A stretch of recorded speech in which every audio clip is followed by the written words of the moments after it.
Pababa tayo ngayon. Galing tayo doon sa may taas, dito naman sa baba.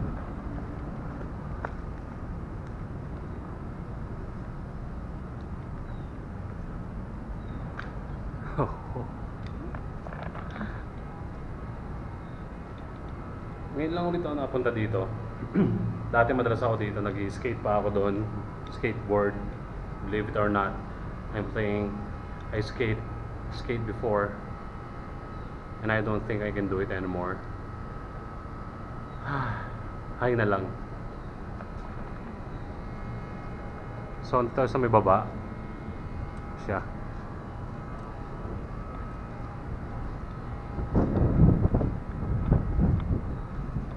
Actually, old na to. This is one of the oldest structures here in the Philippines. Spanish era pa. Ano na, meron na to kasi they fortified the city from outside kasi they have to establish muna yung settlement here in Manila and in the Philippines. So yun. So this is Intramuros. Actually, this is the wall we're near. Ito yung wall mismo, nasa baba lang tayo. This is the, I think they use this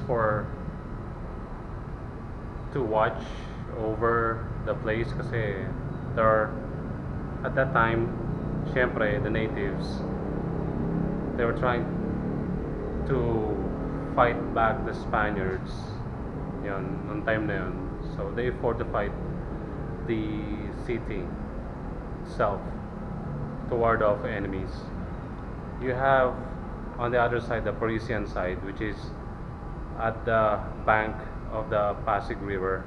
So at the other side kasi you have natives din doon, and then here sa side na to meron din yan. So it's enclosing the whole city. This probably Manila before. Ito yung Manila. But then after nung ma-settle na nila, I mean they settled everything with the natives. So yung Manila lumaki siya kasi nasakop na rin yung sa may ayun. So this is just one part of dungeons, I think. I'm not really sure. Dito. Marami pa yun doon sa may kabila. We'll try to go there as well.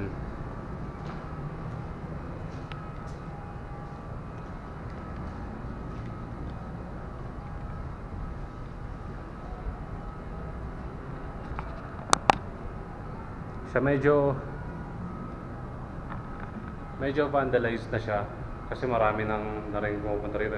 Students from the universities here pumupunta rito. Tsaka yung mga ibang tao. So, di ba, mga bata. So, medyo makukulit. Ganyan. So, sulat-sulat sa pader. And I'll show you yung mga vandalism na ginagawa nila. Ginawa nila dito. Shout out for RAR Mark featuring Kai.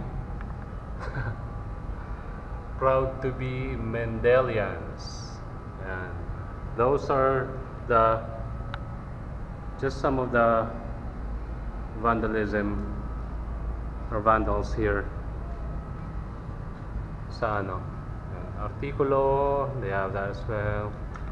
You have Sharon Love, Daniel Padilla. Ayun. So yun siya. We'll try to go sa the far end of this wall. Medyo malayo lang yung lakad. Medyo malayo. Okay lang. Pupuntahan natin yan.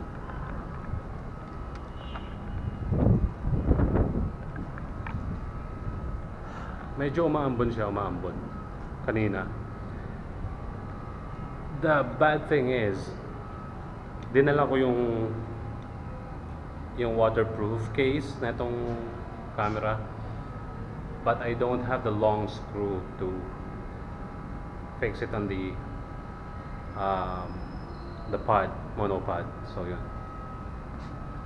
But anyways, it's starting to stop and starting to The sun's starting to come out now, so yeah.